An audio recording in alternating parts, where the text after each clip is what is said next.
todos, Isis sin velo.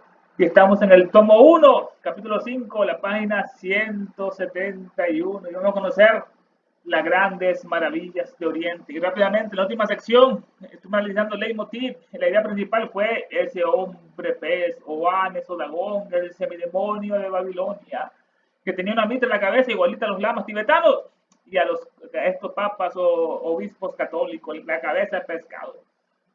Podemos creer que el hombre evolucionó por modificación gradual de un mamífero de organización simiesca, con mayor facilidad si recordamos que aunque en una fraseología más condensada y menos elegante, pero igualmente comprensible, Veroso dijo que la misma teoría había sido enseñada muchos miles de años antes de su tiempo por el hombre pez o Anes o Dagón, el semidemonio de Babilonia. Esto lo dice Cori en sus fragmentos antiguos. Y en la última sección también rápidamente analizamos este último tema, las paredes de ciertos templos de la India y Egipto. Podemos añadir como hecho de interés que esta antigua teoría de la evolución no solo está embalsamada, ¿no?, como las momias, ¿no?, en alegorías y leyendas babilónicas de Oanes, sino que también está representada en las paredes de ciertos templos de la India, esos hipogios que Elena visitó, ¿no?, Elefantina, esos grandes templos que la ciencia hoy en día no puede cortar la piedra ni con rayo láser. La ciencia puede hacer los templos de la India con toda esa fastuosidad, sino que también esta teoría de la evolución está representada en las paredes de ciertos templos de la India y en forma fragmentaria se ha encontrado en los de Egipto y en las losas de Nimrod y Ninive excavadas por Layard. Y entramos al tema de hoy, las hipótesis inverificables de la ciencia darwiniana. Son hipótesis que no pueden verificar, no se pueden demostrar, pero ¿qué hay detrás de la línea de descendencia darwiniana? Ya estamos con la evolución, no llamamos la evolución según lo espiritual, llamamos con los científicos la evolución, pero ¿qué hay detrás de la línea de descendencia darwiniana? En lo que a él respecta, nada más que hay, dice él, Darwin, hipótesis inverificables. ¿Dónde está el eslabón perdido? No aparecen los huesos. Pues como él dice, Darwin considera a todos los seres como descendientes directos, lineales, de unos pocos seres que vivieron mucho antes de que se depositara el primer estrato, capa o lecho del sistema silúrico. Así lo dice en los orígenes de las especies, en la página 448 a 49, la primera edición. Vamos a hacer las palabras, vamos con la hipótesis inverificable. Pero ¿qué hay detrás de la línea de descendencia darwiniana? Darwin, ese gran naturalista que nació en 1809, ¿no?, que se montó en ese barco, el Beagle, y fue a Galápagos y encontró esas tortugas con cuello largo, y así descubrió, porque los alimentos estaban altos, hasta las tortugas genéticamente habían evolucionado, habían crecido el cuello para alimentarse, solamente en esa isla de la Galápagos. Darwin, reconociendo por ser el científico más influyente de los que plantearon la idea de la evolución biológica, no espiritual, biológica, a través de la selección natural, justificándola en su obra, el origen de las especies. ¿Cuál es el origen de todas las especies? No, con numerosos ejemplos extraídos de la observación de la naturaleza, ese viaje que hizo en el Beagle, Darwin. Pero ¿qué hay detrás de la línea de descendencia darwiniana? En lo que a él respecta, nada más que hipótesis inverificables. Pues como él dice, considera a todos los seres, es importante, a todos los seres como descendientes directos, lineales de unos pocos seres que vivieron, pero no nos va a decir quiénes son esos pocos seres, ¿no? Como descendientes directos de todos los seres lineales de unos pocos seres que vivieron mucho antes de que se depositara el primer estrato lecho del sistema silúrico. Antes del silúrico estaban esos pocos seres que vivieron mucho antes de que se depositara el primer estrato, la primera capa del sistema silúrico. El silúrico es una división geológica de la escala temporal que pertenece a la era paleozoica. Paleozoica es la era primaria, la más antigua, no la paleozoica, paleontólogo. Es una escala temporal que pertenece a la era paleozoica, o quiere decir era primaria o la vida antigua, paleozoico. Zoico es animal y vida, paleozoica antigua. Esta se divide el Paleozoico en 6 periodos, de los que el Silúrico ocupa el tercer lugar de la época primaria, el Silúrico, siguiendo al Ordovícico y precediendo al Devónico. A los peces, que supuestamente el Ordovícico, han otra hipótesis de que ahí fue donde el hombre apareció en la Tierra en ese periodo Ordovícico hace millones de años. Bueno, el Silúrico está antes del Ordovícico y precediendo al Devónico. Comenzó hace 444 millones de años. La Biblia nos dice que que solamente hay 6.000 años desde que creó la Tierra por Elohim, ¿no? 6.000 años, así lo creen los judíos y todos estos cristianos, 6.000 años, imagínense que es anticientífico eso. Bueno, comenzó el Silúrico hace 444 millones de años y terminó hace 419 de años. Entonces se acerca más a lo que dicen las doctrinas orientales, ¿no? Los Puranas, los Vedas, sobre el tiempo de los colores de la Tierra, los colores. Comenzó el Silúrico hace 444 millones de años y terminó hace 419 de años. Y en él aparecieron los peces primitivos, estaba el protoplasma, ¿no? En el mar, se estaba bañando en el fango oceánico, ahí vino el protoplasma, el pez salió, se hizo el sapo, el anfibio, así bueno, pues, los peces primitivos, vino los reptiles, los peces primitivos, aparecen aquí los tiburones espinosos con espinas y los peces cartilaginosos con cartílago. Se caracteriza porque el nivel de los océanos era elevado, lo importante, se elevaron los océanos con el que existe un amplio registro de sedimentos científicos, esto no es creer por creer, es evidencia, encontrar esos sedimentos ahí hasta cerca de los Himalayas, hasta ahí creció los océanos en los diluvios. Bueno, se caracteriza porque el nivel de los océanos era elevado, con lo que existe un amplio registro de sedimentos marinos en todos los continentes. En esos sedimentos se elevó el océano, ¿no? Hubieron muchos diluvios, no solamente uno. Fue en la época de uno de esos diluvios, ¿no? En este periodo silúrico, el hombre pudo surgir en el periodo ordovicio, antes del silúrico, hace más de 44 millones de años, el hombre pudo surgir en el periodo ordovicio o en el cámbrico, dicen unos científicos. Del silúrico, esto está en la obra Origen de las especies de Darwin, esta obra, este libro publicado en 1859, en la Biblia de los científicos, hoy en la Biblia, tiene su propia, él dice Darwin. Considerado uno de los trabajos precursores de la literatura científica moderna, esa obra, y fue el fundamento de la teoría de la biología evolutiva, la evolución, la biología. Su nombre original era Sobre el origen de las especies. Por medio de la selección natural, los que son aptos sobreviven y los que no perecen, o la preservación de la raza, favorecidas por la lucha en la vida, en la lucha por la vida. Toda lucha en esta vida, todos tenemos que luchar en esta vida, como decía Kelvin, lucha, la lucha por la vida. Este libro introdujo la teoría científica de que las poblaciones evolucionan durante el transcurso de las generaciones, mediante un proceso conocido como selección natural, que genéticamente transmite sus genes a la nueva descendencia, como lo comprobó Gregorio Mendel, el cromosoma. Presentó pruebas de que la diversidad de la vida, Darwin, ¿no? Pruebas de que toda la diversidad de la vida surgió de la descendencia común. Esto es importante, no tuvieron un ancestro común todos, ¿no? Pruebas de que la diversidad de la vida surgió de una descendencia común a través de un patrón ramificado de evolución, esos grandes árboles genealógicos en este caso, ¿no? Dice, bueno, no intenta mostrarnos quiénes eran estos pocos seres, esto es interesante lo que menciona acá, ¿no? Como descendientes directos de unos pocos seres, solo es hasta ahí, no dice quiénes son esos pocos seres, ¿no? No intenta mostrarnos quiénes eran estos pocos seres, pero responde perfectamente a nuestro propósito, ya que al admitir su existencia del todo, los pocos seres, ¿no?, haya de solicitar la corroboración de los antiguos y elaborar la idea recibe el sello de la aprobación científica. Hasta ahí lo dejo dar. No intenta mostrarnos quiénes eran estos pocos seres, pero responde perfectamente a nuestro propósito, ya que al admitir su existencia, esos pocos seres, entre comillas, olvidando a todos los demás, ya que al admitir su existencia del todo, haya de solicitar la corroboración de los antiguos y elaborar o desarrollar la idea recibe el sello de la aprobación científica. Dice la traducción PDF lo siguiente acá. Nos quedamos, bueno, podemos creer que el hombre descienda de un mamífero semejante al mono, sobre todo cuando según afirma Veloso, esta misma teoría enseñó, si no tan elegante, más comprensiblemente el hombre pez, el Oanes, o Dagón, el semidemonio de Babilonia. Conviene advertir que esta antigua teoría de la evolución no solo se encierra en los símbolos y leyendas, como esto babilónico, ¿no?, sino que también se ve representada, ilustrada en las pinturas murales de los templos hindúes.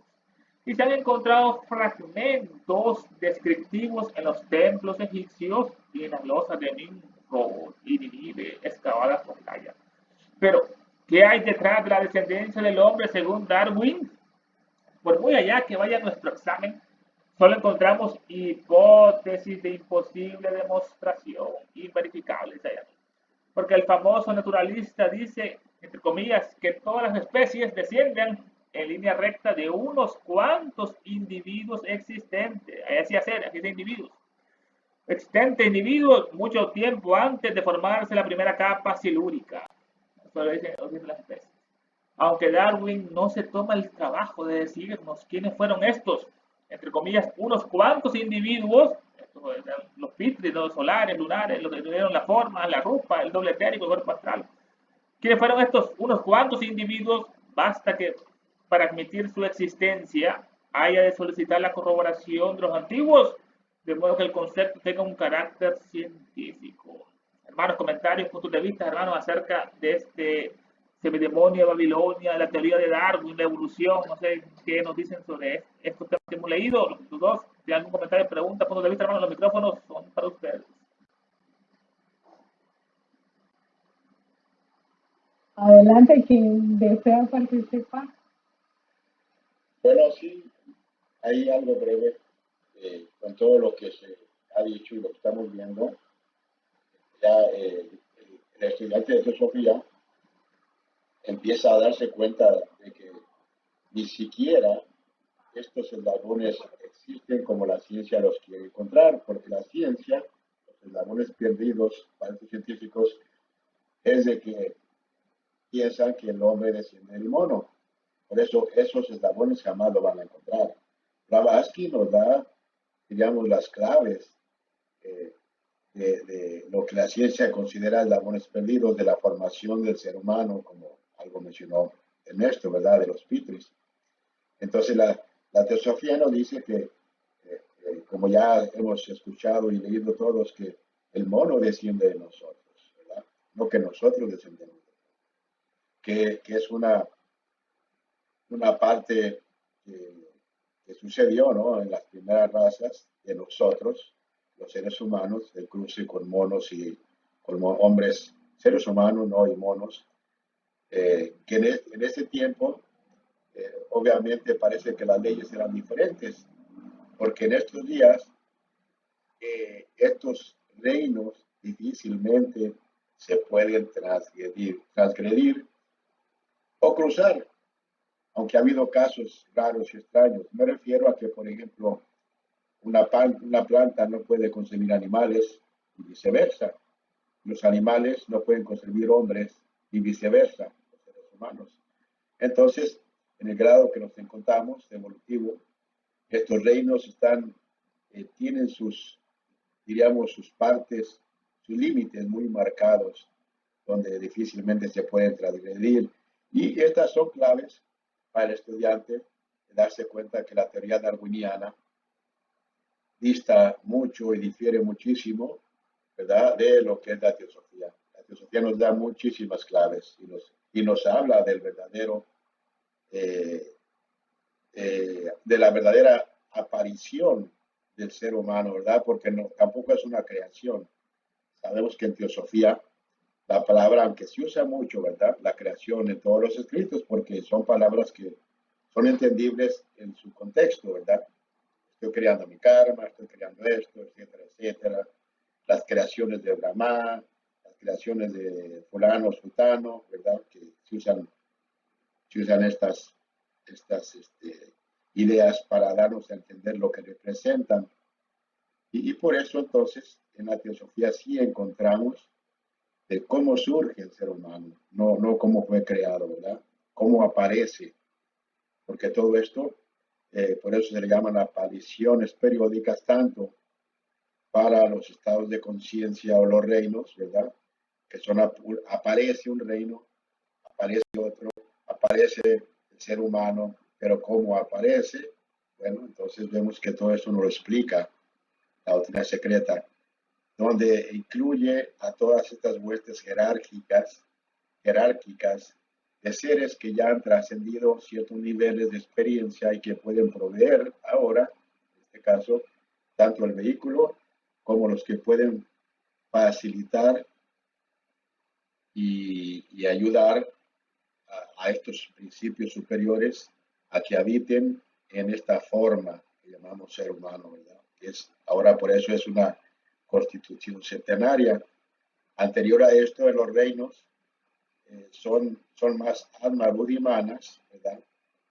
En un aspecto claro de sus reinos, que alma budi y manas, perdón, alma buddhi, quise decir. Alma buddhi manas en el ser humano, pero alma buddhi es en los reinos inferiores, donde está más presente, por eso la idea de la supervivencia del más apto, ¿verdad? Que esto se da en el plano objetivo, es muy observable. En el caso del ser humano, ya eso difiere, porque aquí no es como de matarnos y comernos los unos a los otros para sobrevivir, ¿verdad? Esa no es la idea. Ahora es donde debemos de cambiar a través de la mente, el principio iluminador, que debemos de trascender de otras maneras para sobrevivir, no físicamente, ¿verdad? Porque cuando se habla de, de la supervivencia del más apto, se habla de la forma física, nada más.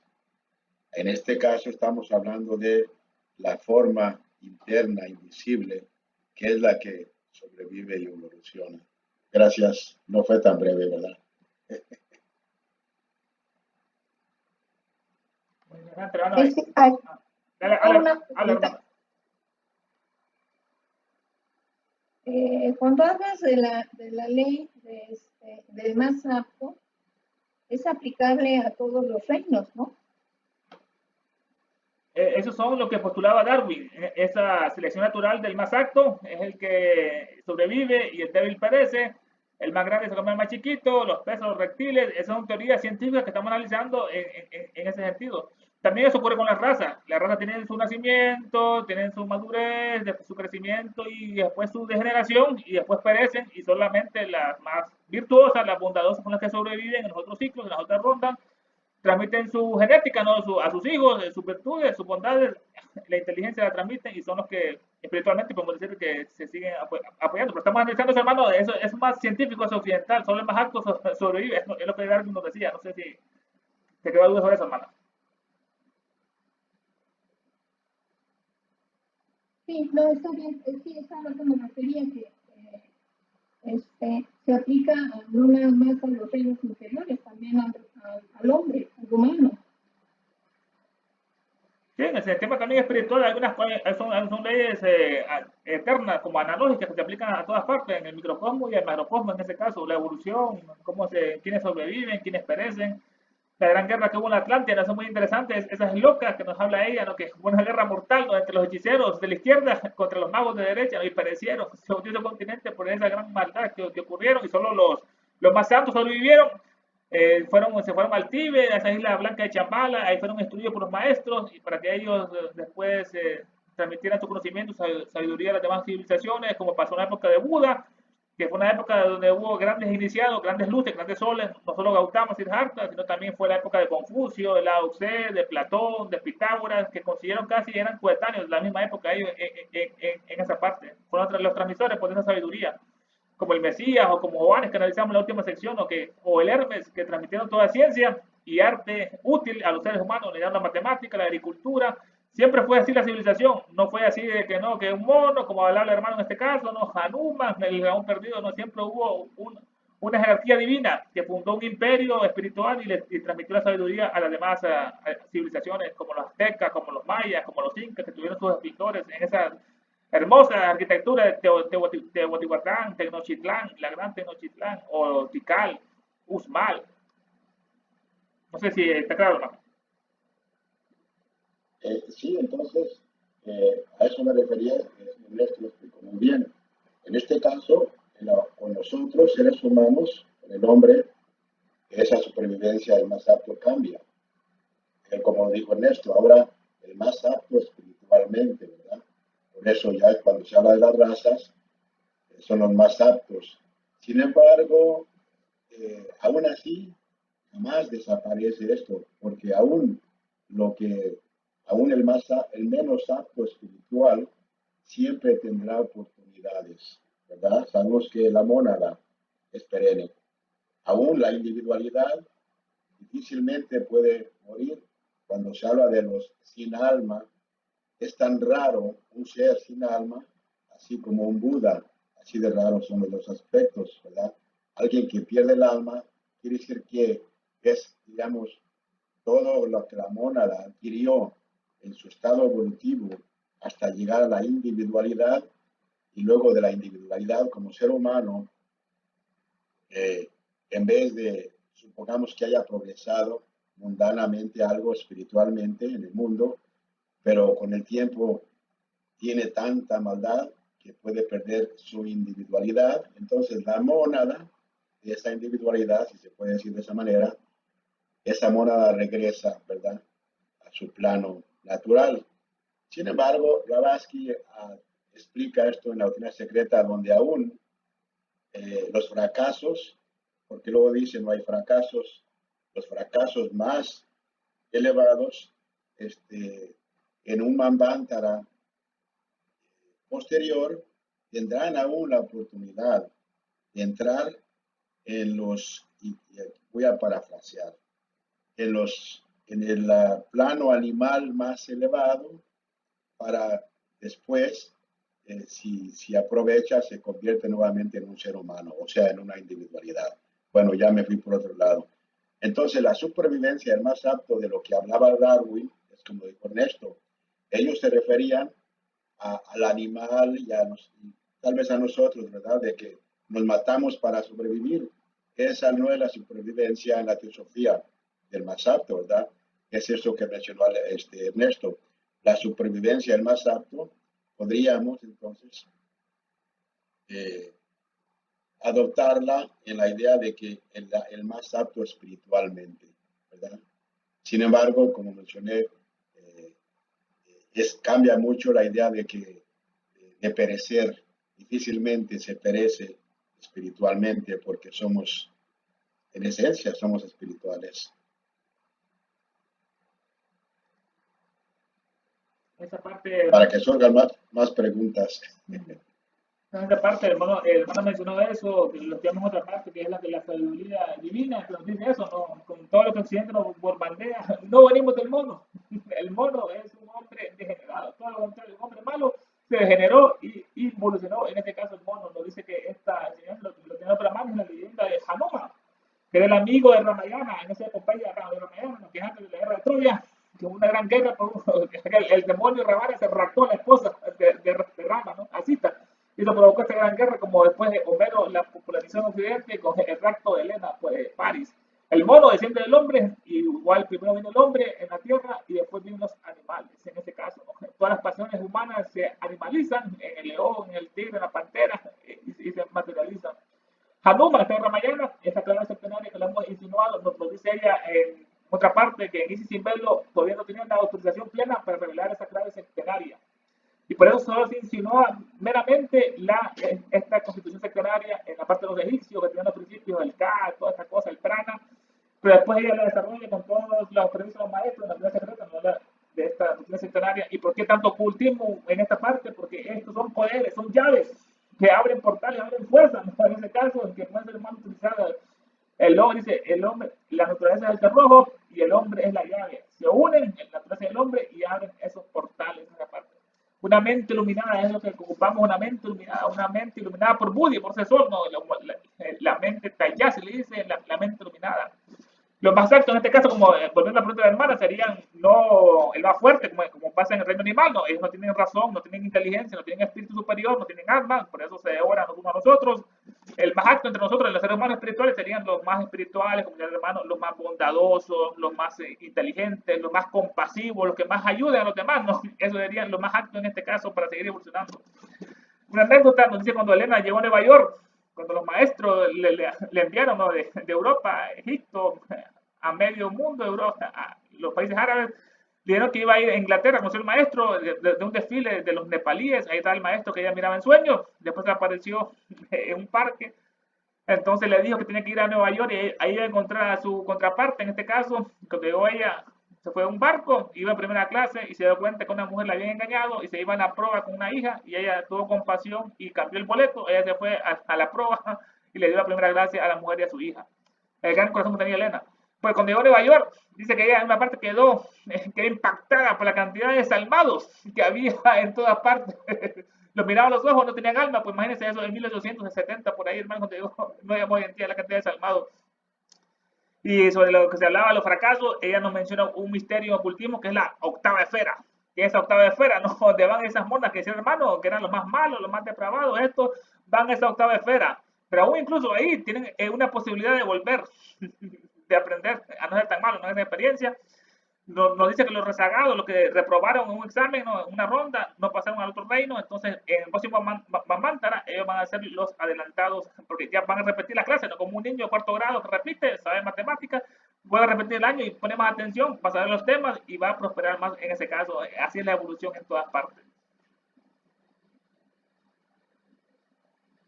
Entramos al siguiente subtema, que es en esta como los pocos seres, dice los cambios por lo que ha pasado nuestro globo.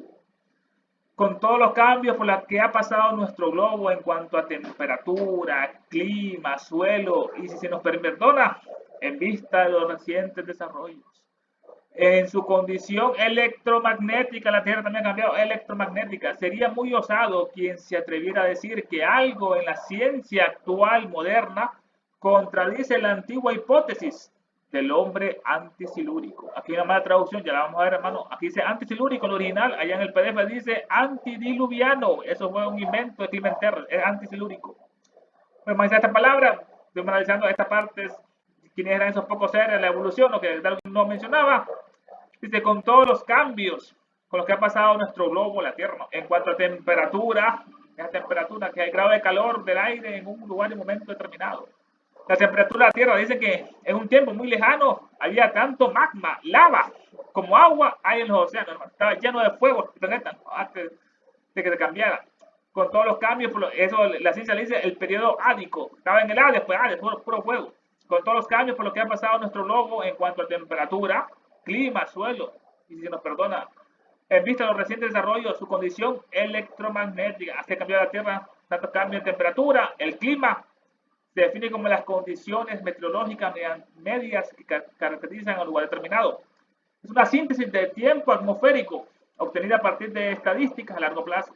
Los elementos meteorológicos a tomar en cuenta son la temperatura, la presión, el viento norte, sur, este, oeste, la humedad, la cantidad de aire, de agua que hay en el viento y la precipitación y la lluvia que cae. Con todos estos cambios que ha habido entonces la temperatura, clima, en el suelo, entre la capa superficial, la corteza terrestre, tiene un núcleo que es de fuego, un imán grande. En la capa superficial, la corteza terrestre, el suelo que está formada por minerales, el agua que necesitamos, ¿no? El agua que del océano que vino la luna, el aire y materias orgánicas y organismos vivos tienen este suelo. Es un recurso natural finito y no es renovable. Y si nos perdona, también nos dicen en vista de los recientes desarrollos en su condición electromagnética. Está, como la Tierra ha cambiado electromagnéticamente, los grandes cambios que ella vivió lo que es la época del telégrafo, el teléfono de Graham Bell lo describió en otra parte, no digamos esos grandes inventos que vinieron después de Tesla, la electricidad, Alba Edison, el telégrafo, el radio, los teléfonos, ahora celulares, hermano, internet, como el wifi, cómo ha cambiado la atmósfera electromagnéticamente. Con todos estos cambios por lo que ha pasado en nuestro globo en cuanto a temperatura, clima, suelo, y si nos perdonan en la condición electromagnética. En otra parte de la obra ella menciona algo, un fenómeno electromagnético, que ya lo leímos, que ya lo estudiamos, como ocurrió en los fenómenos de Zeidelwald. Una bruja le dio la mano a unos niños, una bruja, no una extranjera, y empezaron a ocurrir fenómenos extraños en esa aldea. Aparecían fantasmas, los animales hablaban, niños daban discursos científicos de 1 hora hasta más, y profetizaban los niños. El rey mandó al ejército a poner orden, y no había orden ahí no mandaba el rey. Y entonces le dispararon, y las balas no salían de las pistolas, ni entraban en los cuerpos de los poseídos, de los niños y los habitantes de esa aldea. Ocurrieron cambios en el campo electromagnético de esa comarca, en Francia, que solo Elena nos comenta esa gran sabiduría que pasó allá. Y esto pasó por estrechar la mano de la bruja, no a los niños. Por eso los tibetanos, los orientales, no dan la mano. Ellos se saludan, con las dos manos se juntan, hacen la posición de rezo, pero no dan la mano. Y para evitarse en ellos de infectarse de los gérmenes inmorales de los occidentales. Esos gérmenes no físicos, enfermedades no inmorales que pueden transmitir. Por eso que los tibetanos no querían ningún occidental. Por eso nuestra querida Elena 2 veces fue rechazada. Al Tíbet fue, sin avión o caminando, se fue y la rechazaron. Hasta su tercer intento mostró una sortija y ahí la aceptaron. Esa sortija fue un regalo que le hizo una princesa Kalmulka cuando ella era adolescente. Ahí se encontró con el maestro y nos narra todas esas maravillas que vivió en el Tíbet, en otra parte de esta obra, el Tíbet. Bueno, y con todos los cambios, por lo que ha pasado en nuestro globo, estamos en la evolución, ¿no? Con todos esos cambios que ha pasado en nuestro globo en cuanto a temperatura, clima, suelo, y si se nos perdona, en vista los recientes desarrollos, su condición electromagnética, cómo ha cambiado, sería muy osado. Quien se atreviera a decir algo en la ciencia actual contradice la antigua hipótesis del hombre antisilúrico. Sería muy osado quien se atreviera a decir algo en la ciencia actual, bueno, sería muy osado quien se atreviera a decir que algo en la ciencia actual contradice la antigua hipótesis del hombre antes del silúrico. Este silúrico lo hemos estudiado al principio, apareció el hombre antes de los 444 millones de años que duró este periodo silúrico. ¿Quién se puede atrever aquí? ¿Quién sería el osado que se atreviera a decir que algo, sería muy osado quien se atreviera a decir que algo en la ciencia actual contradice la antigua hipótesis del hombre antisilúrico? O sea, el hombre tiene más de 444 millones de años en este caso. Dice acá, bueno, las hachas de sílex, encontramos, vamos a leer el PDF anteriormente, aunque dice, bueno, la capa silúrica, aunque Darwin no se toma el trabajo de decirnos quiénes fueron estos unos cuantos individuos. Basta que para admitir su existencia haya de solicitar la corroboración de los antiguos, de modo que el concepto tenga carácter científico. En efecto, sería verdaderamente temerario afirmar que la ciencia moderna contradice la antigua hipótesis del hombre antediluviano. Eso no dice ayer, no, dice antisilúrico. Esto fue invento de Clement Terres, aunque en esa época crecieron los océanos, no quiere decir que fue ese diluvio, fueron varios. Claro, a efecto sería verdaderamente temerario afirmar que la ciencia moderna contradice la antigua hipótesis del hombre antediluviano. Después de que las modificaciones sufridas por nuestro globo en cuanto a temperatura, clima, suelo, y aún nos atrevemos a decir que en sus condiciones electromagnéticas, esta parte de un punto, el hombre debe haber vivido antes de la época glacial, llamamos como el frío, lo glacial. Las hachas de sílex, encontradas por primera vez por Boucher de Pernes en el Valle de Somme, en Francia, prueban que los hombres debieron existir en un periodo tan remoto que resulta imposible de calcular. Por esas hachas, no hay evidencia científica, ¿no? Si creemos a Buchner, el hombre debe haber vivido incluso durante y antes de la época glacial, el cuaternario, antes de la glaciación. Esta es una subdivisión del periodo cuaternario o diluvial, que probablemente se remonta a tiempos muy remotos, como al origen del hombre de consta en la Tierra, según la ciencia. Esta hacha de sílex. El sílex también es llamado el pedernal. Es un material heterogéneo, es decir, no es propiamente un mineral, sino una roca. Es una roca sedimentaria dura y compacta que se compone principalmente de sílice microcristalina. En la prehistoria se usó para fabricar puntas de flechas, hachas y otras herramientas. Este sílex, pedernal, estas hachas de sílex, con el sílex también podían hacer fuego. Es importante, ¿no? Al impactar dos fragmentos de sílex o con pirita, se creaban chispas, en este caso las chispas, que luego se usaban para encender material combustible como hierba seca. Ahí está el gran elemento del fuego que ocupaba un ser humano. Las hachas de sílex, encontradas por primera vez por Boucher de Pernes en el Valle de Somme. Boucher, que nació en 1788, ya que era un gran geólogo, antropólogo, prehistoriador e historiador del arte francés. Prehistoriador. Y uno de los primeros arqueólogos en el sentido moderno de la sección, en cuanto a la ciencia, ¿no? En 1830 descubrió en el Valle de Somme restos del trabajo en piedra de sociedades prehistóricas de piedra, no evidencia científica. En 1847 comenzó a redactar su obra en 3 volúmenes titulados Antigüedades Célticas y Antediluvianas. Tremendo título, ¿no? Antigüedades Célticas y Antes del Diluvio. Donde fue el primero en establecer la existencia del ser humano durante la etapa final del Pleistoceno o primer periodo cuaternario. Fue el primero que dijo eso, no, que el hombre estaba bien en el Pleistoceno o en el primer periodo del cuaternario. Los científicos no, decían, no, la Biblia dice 6.000 años, Caín y Abel, no sé, Sec, no sé cuántos que los otros, Sec, Caín y Abel, no es, ¿no? Pues fue el primero en decir que el hombre vive en la etapa final del Pleistoceno o el primer periodo del cuaternario. Apareció el hombre en el Pleistoceno, quiere decir es una división de la escala geológica temporal que pertenece al periodo cuaternario. Ya vimos el Paleozoico, el primero, ¿no?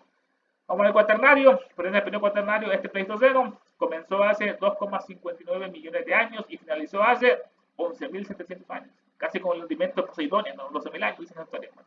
Finalizó en esa época, que es Pleistoceno, que significa lo más nuevo, Pleistoceno. abarca las últimas glaciaciones, incluyendo el episodio Dryas, reciente que ocurrió de 2000 años antes de Cristo al 10.000 antes de Cristo. El episodio Dryas que es un ascenso abrupto, una disminución abrupta de la temperatura, se congeló todo muy rápidamente, incluyendo el episodio este. Este es el Pleistoceno. Las hachas de Siles encontradas por primera vez por Boucher de Pernes en el valle de Sogme prueban que los hombres debieron existir en un periodo tan remoto que resulta imposible de calcular. Le consta al hombre, ese valle de Sogme, una región al norte de Francia que se encuentra a lo largo del río Sogme. Es un destino turístico popular por sus paisajes naturales, actividades al aire libre y los deportes acuáticos. Esa batalla de Somme también fue muy conocida en la Primera Guerra Mundial. En esta batalla de Somme estuvo el cabo Adolfo Hitler, aquel fue el cabo, ¿no? En la Primera Guerra Mundial. A él le decían después, Churchill, el primer ministro de Inglaterra, le decía a Hitler que era la encarnación del mal. El cabo Hitler no es la encarnación del mal, no moría. Pudo perder muchas veces su vida, muchas veces, hermano, pudo morir Hitler, pero algo lo protegía. Pero fue misteriosamente protegido muchas veces. Una vez estaba con su compañero en la guerra y tenía una perra que había adoptado y la perra de repente se le fue corriendo y aquel la persiguió para golpearla y cuando se fue a perseguirla cayeron una bomba exactamente donde estaban ellos, Hitler. Solo él sobrevivió, murieron todos los amigos, por esa perra. Iba a dar un mitin allá en Alemania y le pusieron una bomba en el estrado y él era muy puntual, pero ese día no sé qué pasó, una puerta extraña y no llegó a la hora y explotó la bomba sin que estaba él. Para hacerle corta la historia, después de Stauffenberg le puso una bomba debajo de la pierna en un salón, salió huyendo Stauffenberg y explotó. Pensó que lo había matado y no le causó nada, solo un temblor de una mano. Bueno, Hitler fue misteriosamente protegido. En esa batalla de Somme se dio cuenta que los judíos, los masones alemanes, eran los líderes, su comandante eran judíos masones. Eran los que no luchaban, solo que mandaban a matar, eran judíos masones. Estaban conspirando para perder la guerra ganada. Él había ganado la guerra, Alemania la había triunfado, ya Rusia se había rendido, y solo quedaba Inglaterra y Francia, y así los judíos conspiraron para perder la guerra ganada. Ya el imperio ruso se había rendido porque Lenin dio un golpe de estado. Lenin, que fue un judío masón que era financiado por estas obras, fue el golpe de estado que dio el judío comunista de Lenin. Ya Alemania había triunfado contra todo el flanco oriental, ya Rusia se había rendido en el 17, solo quedaba Francia e Inglaterra, ¿no? Solo quedaba Francia e Inglaterra, que también iba a caer, Alemania iba a ganar. Pero el judío entró en acción, la judería no, y ahí Alemania perdió la guerra ganada. Firmaron tratados con la guerra, se rindieron que habían ganado la guerra los generales, se descubrieron después que eran masones judíos y por eso se destruyó el imperio. Hasta el imperio era el Kaiser quien mandaba ahí, era el Kaiser, y los judíos no tenían ciudadanía, no tenían cargos políticos, eran extranjeros. Por eso querían destruir el imperio alemán, el imperio austrohúngaro y el imperio ruso. Se destruyó el imperio alemán tal como sugería en los protocolos de los sabios de Sion, una obra que habla de todos estos planes judíos para dominar el mundo, los protocolos, todos lo decían. Por eso los alemanes exigieron justicia kármica, ¿no? Hitler llegó al poder en la Segunda Guerra Mundial y el karma lo permitió por algo y ocurrió todo lo que demás, lo que más pasó, ¿no? Ese holocausto, como dicen nosotros, pero los judíos tenían una gran cuota de sangre, como pasó con las Torres Gemelas, no fueron los árabes, fueron los judíos que las tumbaron para que Estados Unidos destruyera Irak. Los enemigos de Israel, y robarse el petróleo y la heroína de Afganistán, la amapola. Bueno, ese Somme, las hachas de Siles encontradas por primera vez por Boucher de Pernes en el valle de Somme prueban que los hombres debieron existir en un periodo tan remoto que resulta imposible de calcular. Si creemos a Bauer, el hombre debe haber vivido incluso durante y antes de la época glacial. Bauer nació en 1824, Luiding era un gran filósofo, fisiólogo, médico alemán, que se convirtió en uno de los exponentes del materialismo científico del siglo XIX, el materialismo. Estaba imbuido de un entusiasmo fanático por la humanidad. Pretendía demostrar la indestructibilidad de la materia, que le faltó el espíritu, y la finalidad de la fuerza física, la indestructibilidad de la materia. Todo, nada se destruye, todo solo se cambia, no se transforma igual que la energía. Si creemos a Bauer, el hombre debe haber vivido incluso durante y antes de la época glacial. Esta época glacial es un periodo de baja temperatura, ¿no? Global, que se caracteriza por la expansión de los glaciares y los casquetes polares. Los polos norte no se expanden sus dominios y crecen mucho, como Canadá, todo estaba frío, no fue un glaciar. Se caracteriza por la expansión de los glaciares y los casquetes polares. La edad de hielo fue la última glaciación que comenzó hace 110.000 años. 110.000 comenzó esta glaciación, imagínense, y terminó hace unos 10.000 años. La glaciación. Así, el hombre estaba antes o durante esa época de glaciación, según Wagner.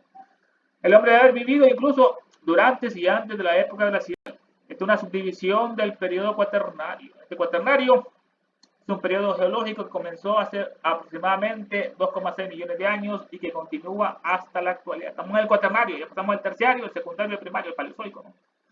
Se caracteriza por la alternancia de los periodos glaciales y templados, ¿no? Los trópicos, ¿no?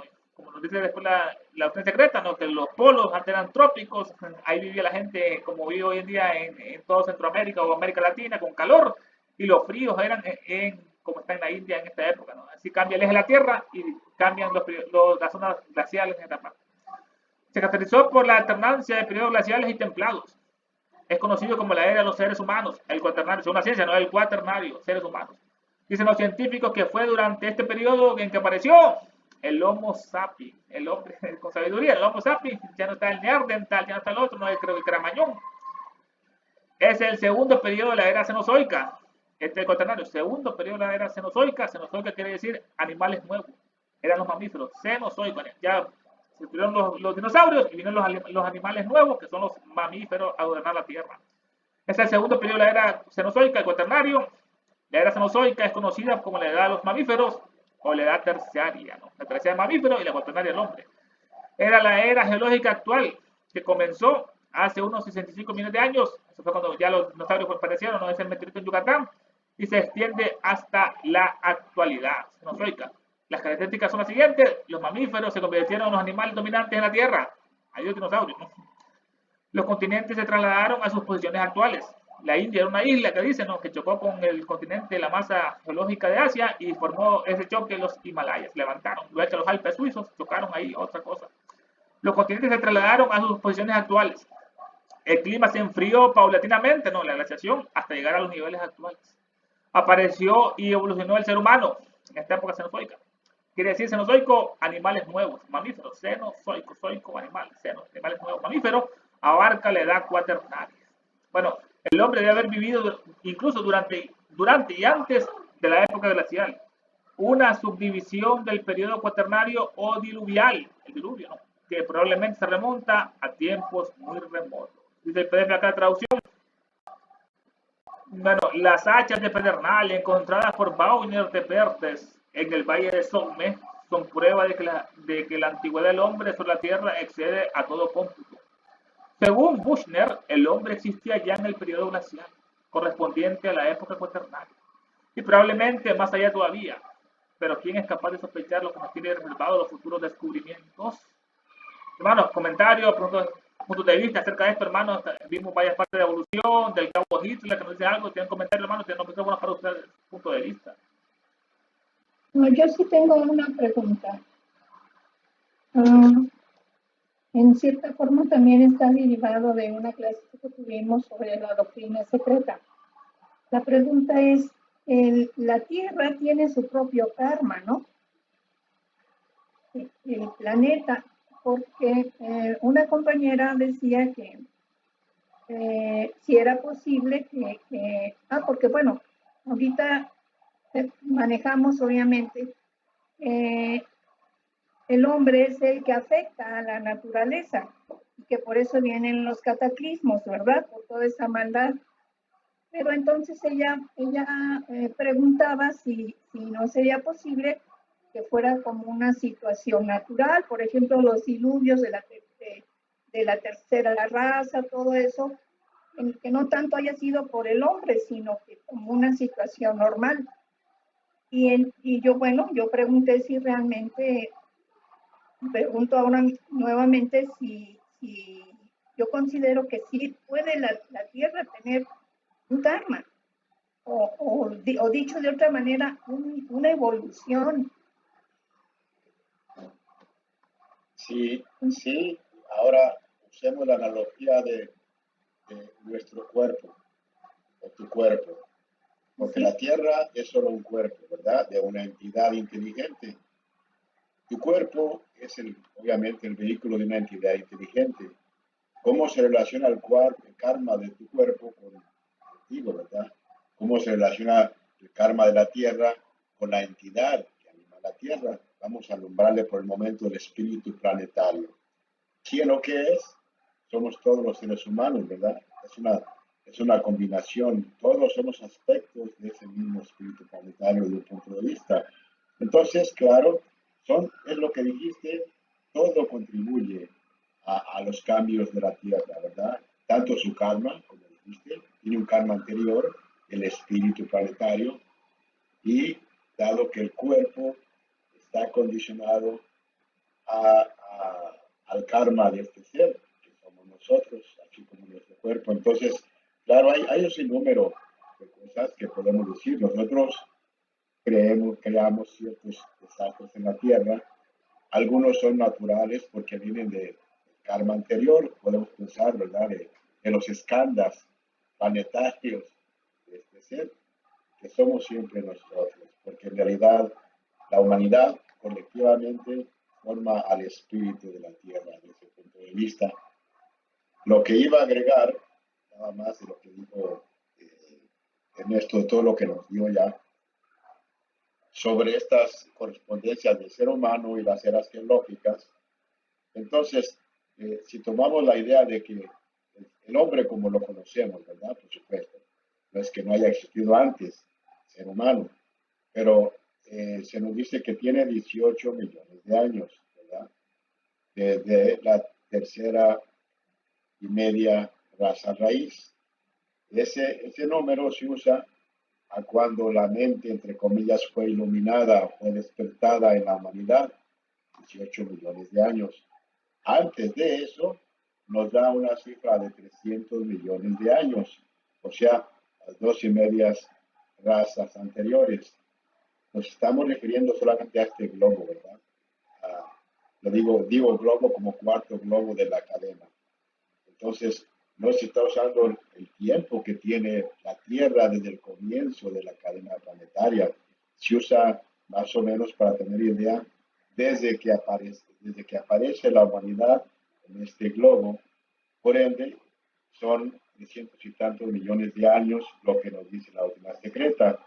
Y ya la otra es que dice en una página de la última secreta, donde dice que, a ver, aquí está, ni la heterogeneidad del ambiente, que ya no lo describió Ernesto, de la Tierra, de las regiones llenas de gases deletéreos, y los peligros de una corteza apenas consolidada podían impedir a la primera y segunda razas de aparecer aún durante la era carbonífera, que es más nueva supuestamente, que tiene supuestamente 60 millones de años, pero en eso se puede cuestionar.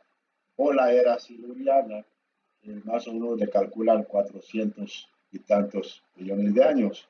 Entonces, aquí Blavatsky nos da una idea cerca a lo que estos científicos calculan. Ella nos dice, entonces, tenemos 18 millones de años o 318 millones de años. 18 millones de años desde que somos los egos que encarnaron en un vehículo. Pero antes de eso siempre ha habido seres humanos. Y esto lo quería acomodar con la primera, segunda raza, más o menos con la raza, con la era siluriana, ¿verdad?, que hace alrededor de más de 300 millones de años. Pero en fin, ¿no? Sobre la pregunta que había hecho Dulce, entonces no sé si eso queda más o menos. Y claro, cada quien va a sacar sus conclusiones, ¿verdad?, de lo que es la Tierra y lo que es la entidad de la Tierra. Lo que es lo que es este cuerpo, qué karma tiene este cuerpo relacionado con la entidad que lo anima. Entonces, claro, surgen más preguntas que respuestas, pero bueno, es lo que puedo aportar. No, yo quiero hacer otra pregunta. No sé si alguien más quería preguntar antes algo. Adelante, ya preguntarán. Siempre he tenido curiosidad. ¿Qué representan los volcanes en el planeta? ¿Qué son los volcanes?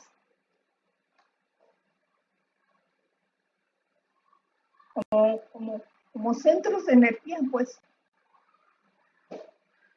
¿Qué es lo que sucede ahí? Los volcanes, hermana. Los volcanes son grandes yacimientos geológicos que ellos transmiten información de las distintas capas geológicas hasta una que pues, se puso en magma, que así está el núcleo de la Tierra, está lleno de volcanes, en esa parte hay mucho fuego y la Tierra ocupa a veces despejar esa energía y así resultan ellos, cuando expulsan la magma, forman islas. Se puede hacer una analogía con el cuerpo humano, con los adolescentes que tienen espinillas, ¿no? Le crecen una de esos barros, esas espinillas, de repente un día están tan grandes, y los aprieta y de repente explotan, expulsan todo el magma que ellos contenían en esa parte. El fuego es importante, es un elemento, el núcleo de la Tierra hay mucho hierro, hay muchos materiales. Antes había preguntado algo interesante acerca del karma, que lo escuchaste en otros estudios. Era el karma, nos dice que es la ley rectora, es la ley suprema, no de la Tierra, no de todo el universo, todo es karma en este caso, ¿no? Si nosotros tenemos un karma individual, nacemos con un cuerpo, ya masculino o femenino, tenemos un karma familiar, de acuerdo con cómo nos comportamos en la vida pasada con nuestra familia, tenemos un karma de nación. Estas naciones de estos países tienen un karma, tienen un ángel y un demonio, que nos dice en todos estos países. Tenemos un karma como civilización, en este caso una civilización América Latina, judío-cristiana en este caso, ¿no? Los árabes tienen su propio karma, los budistas tienen su propio karma y todo es karma en este aspecto, hermano. O sea, y todo lo que nosotros hacemos tiene su consecuencia. Por ejemplo, a veces los cambios climáticos, de la destrucción de continentes, eso fue kármicamente por lo mal que se portaban las personas moralmente y vino el castigo en este caso. Lo mismo pasa con las enfermedades hoy en día. La gente se queja de la diabetes mellitus, está aumentando, con la hipertensión, del corazón, que no sé cuánto del colesterol. Eso es por consumir consumir las pobres animalitos que sufren mucho, ¿no? En esos mataderos, que la gente cosas terribles, los graneros, ¿no? A los cerdos, a los pollos, y todo eso puede traer enfermedades hormonales, en este caso, ¿no? Y esos desequilibrios que provocan estas enfermedades, toda esta gama en este caso. Es lo que estaba explotando al principio, de que todo es natural, no, el karma está en todas partes. Pero además nos habla acerca de los estándares, si hay estándares personales, hay estándares individuales, así lo podemos dividir también en estándares de países, de civilizaciones, etcétera. Hace 18 millones de años, nos comenzó a esa cifra, nos da la opción secreta, es cuando se despertó la mente en los lemures. Antes el ser humano era como animal, un toro, una vaca, no tenían la mente despierta, se tuvieron esa gran jerarquía, esos kumaras, esos Delelus, esos luciferes, nos dieron esa gran civilización. Pues hermano, es gran adelanto. No sé, hermano, ¿tenemos alguna otra pregunta con eso? Yo no, gracias. Pues pasaremos al tema, nos quedamos de las maravillosas modificaciones de su sistema. El hombre, ¿no? Cómo se ha cambiado, se ha adaptado a todo esto. Pero, ¿quién puede predecir qué nos deparará el próximo descubrimiento? ¿Qué proféticas palabras, ¿no? Ahora bien, si tenemos pruebas irrefutables de que el hombre ha existido durante tanto tiempo, antes de ser el único, ¿no? Si tenemos pruebas irrefutables de que el hombre ha existido durante tanto tiempo, debe haber habido maravillosas modificaciones de su sistema físico correspondiente a los cambios de clima y a la atmósfera. Fue adaptando el ser humano, la adaptación. Pero ¿quién puede predecir? El hombre que nace como un bebé todo indefenso, ¿no? ¿Cómo va a ser superior a todos los animales? ¿Cómo va creciendo? ¿Cómo va desarrollando? No es por el amor, por la familia, no la ternura. Pero ¿quién puede predecir lo que nos deparará el próximo descubrimiento? Ahora bien, si tenemos pruebas irrefutables de que el hombre ha existido durante tanto tiempo, más de 18 millones de años, más de 40, debe haber habido maravillosas modificaciones de su sistema físico correspondientes a los cambios de clima y a la atmósfera en este caso. En los cambios de clima y atmósfera, los hombres desarrollan barba, los americanos nativos no tenían barba, al ver a los españoles quedaron impactados porque traían esa barba misteriosa, ¿no? Ellos son lampiños, traían el caballo, así quedan sorprendidos. Con adaptaciones correspondientes en los lugares más fríos, el hombre desarrolla más pelaje en la espalda, en el pecho, por el frío, no lo va cambiando. En los más tropicales es lo contrario. En las partes donde hace más frío también se cambia el color de la pupila de los iris, se hacen azules. Uno dice, no, porque todos los maestros tienen ojos azules, no son racistas, solamente los anglosajones, no es eso, sino que han estado en épocas con mucho frío y se le ha cambiado el iris. Eso se ha mostrado a ciertos alpinistas que pasaron mucho tiempo ahí en los Alpes, en la parte fría, en los Himalayas, y les cambió el iris, el color de los ojos, en el caso. Bueno, crearon cambios, adaptaciones, maravillosas modificaciones de su sistema físico y de los cambios de clima, correspondientes a los cambios de clima, cambió el clima, cambian sus adaptaciones y a la atmósfera. Esa atmósfera es la capa de gases que rodea la Tierra, gases, ¿no? Y a otros cuerpos celestes. La Luna murió, no tiene atmósfera, que ahí es donde se queman los meteoritos y por eso lo impactan y tienen esas huellas, esos grandes volcanes, esos grandes hoyos, son impactos de meteoritos porque no se quemaron por la atmósfera. La Luna es un planeta muerto, no es Helena, no. Era, la anterior civilización estuvo ahí. O el agua, los océanos vino de la Luna es importante, ¿no? Bueno, la atmósfera es la capa de gases que rodea la Tierra y otros cuerpos celestes. Es esencial para el mantenimiento de la vida. Se compara con el espíritu, ¿no? Que protege el cuerpo, atmósfera, atma, viene la palabra atma, atmósfera. Es esencial para el mantenimiento de la vida. Está compuesto de nitrógeno, oxígeno, argón y dióxido de carbono. Dice la ciencia hoy en día. La atmósfera primitiva no estaba así, estaba compuesta primeramente de dióxido de carbono, que produce una planta, el dióxido de carbono, y no tenía el oxígeno. En este caso, ha cambiado la atmósfera, ha cambiado lo que es la Tierra en estos lugares. Bueno, vamos a decir las maravillosas modificaciones del sistema. Dice el PDF lo siguiente, esta parte, las hayas de Pedernal, según Buchner, el hombre existía ya en el periodo glacial, correspondiente a la época cuaternaria, y probablemente más allá todavía. Pero ¿quién es capaz de sospechar lo que nos tiene reservado los futuros descubrimientos? Si hay pruebas incontrovertibles de que el hombre existió en tan remota antigüedad, forzosamente se ha de haber alterado su organismo de modo admirable por razón de las mudanzas atmosféricas y climatológicas. Bueno, decía acá lo que eran climatológicas, era clima y atmósfera. Dice, los progenitores más remotos de los gigantes. No parece esto demostrar por analogía, ¿no? Que si nos remontamos al pasado, puede haber habido otras modificaciones que permitieron que los progenitores de los gigantes más remotos de los gigantes de hielo, más antiguos que los gigantes, eran sus progenitores de gigantes de hielo, pudieron vivir incluso contemporáneamente con los peces devónicos o los moluscos silúricos. Aquí le hace esa pregunta, vamos a hacer las palabras más lentamente. No parece esto demostrar por analogía, es una ley.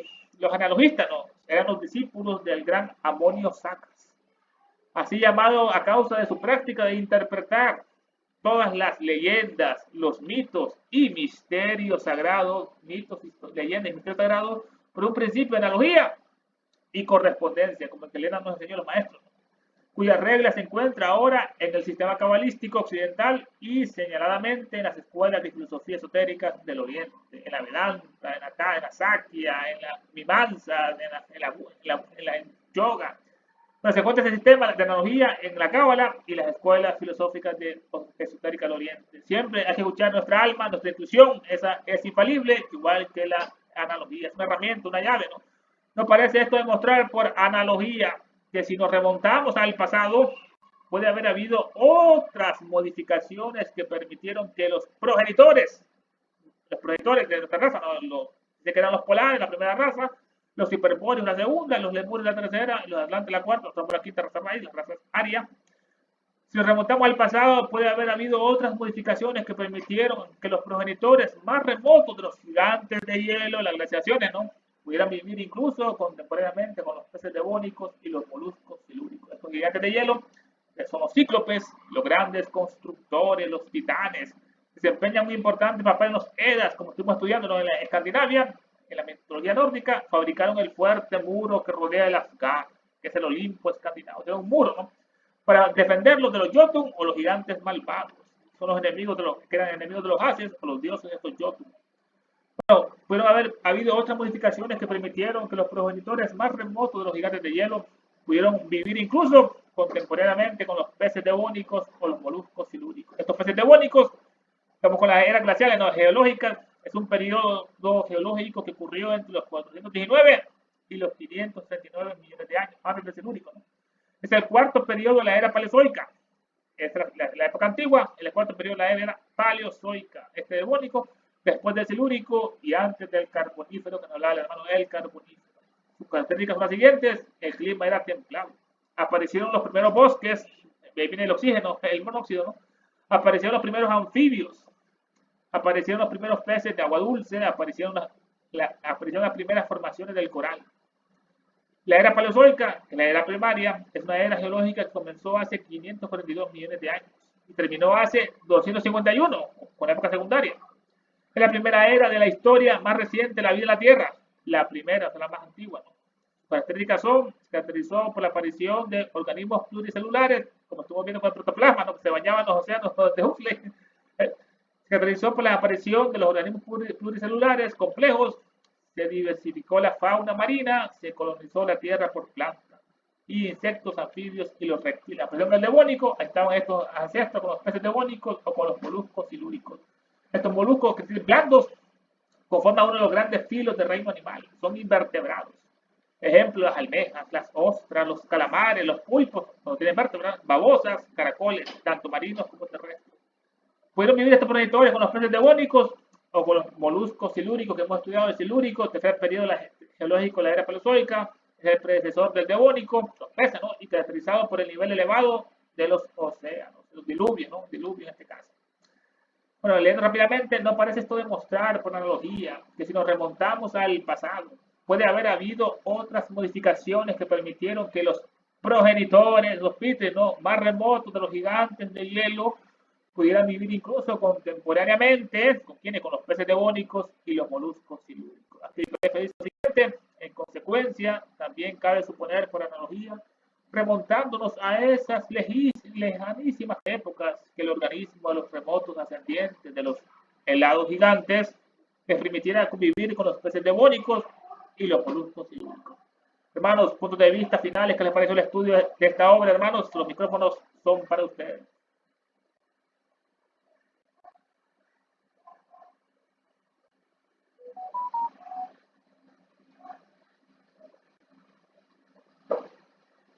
No, Tania, no sé, ha estado muy calladita Tania.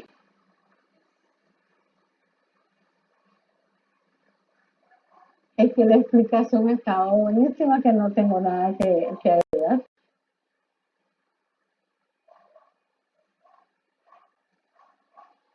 Muy bien, entonces tú dirás. Tania, palabras finales, Tania. Palabras finales, qué bárbaro. Pero es que aquí lo único que tengo que decir, además de la magnífica explicación, es que aquí la idea evolucionaria nos ponen como dos alternativas, si se pudiera decir, ¿no? La parte científica de que no, que de la línea lineal de este señor Darwin, y la otra es que nos da de decir, no pueden encontrar el eslabón perdido porque no es tajante, no es visible. Nos da la analogía de la Tierra, ¿no? Que así como estuvieron explicando, que el cuerpo humano se va adaptando a analogía correspondiente a la Tierra. Como va evolucionando la Tierra, va evolucionando físicamente. Pero sin embargo, a la par, cuando nos hablan de los gigantes, cuando nos hablan de esos otros seres, también no me tengo que olvidar, pero hablo de mi parte, la parte superior, como también se va defendiendo por el mismo regalo karmático o el regalo de que venimos sin querer queriendo, arrastrando de todas nuestras encarnaciones. Entonces, porque aquí más bien se está viendo superficialmente, si podría tener la audacia de decir superficialmente, el desarrollo físico. Pero entre bastidores también se está descendiendo la parte espiritual.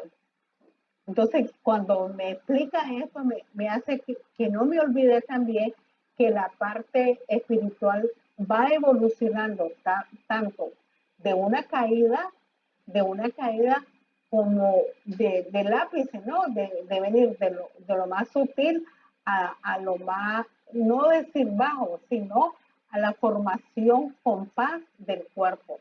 Porque todo se ve en lo físico, pero la parte espiritual, la parte que no daña, pero sí estropea. Esa es la parte que quería decir. Bueno, ¿alguien más para cerrar? De lo contrario, la próxima semana a la misma hora, el mismo canal. Ernesto, adelante. Y hemos llegado a la parte culminante del estudio de esta noche, que solo Elena y los maestros nos transmiten esta sabiduría perenne, hermosa, bella, el estudio que hemos hecho, hermanos, compartir el estudio, esta obra es estudiar en conjunto con todos y compartir con todos los hermanos esta sabiduría, esta ciencia superior, un libro realmente inspirado, se siente, esto no es humano, ¿qué cabeza puede tener sin computadora esta obra monumental? Y ahora la parte culminante, hermanos, de estudio esta bella noche de esa obra, Isis sin velo. Bueno, muchas gracias. Ahí estaré.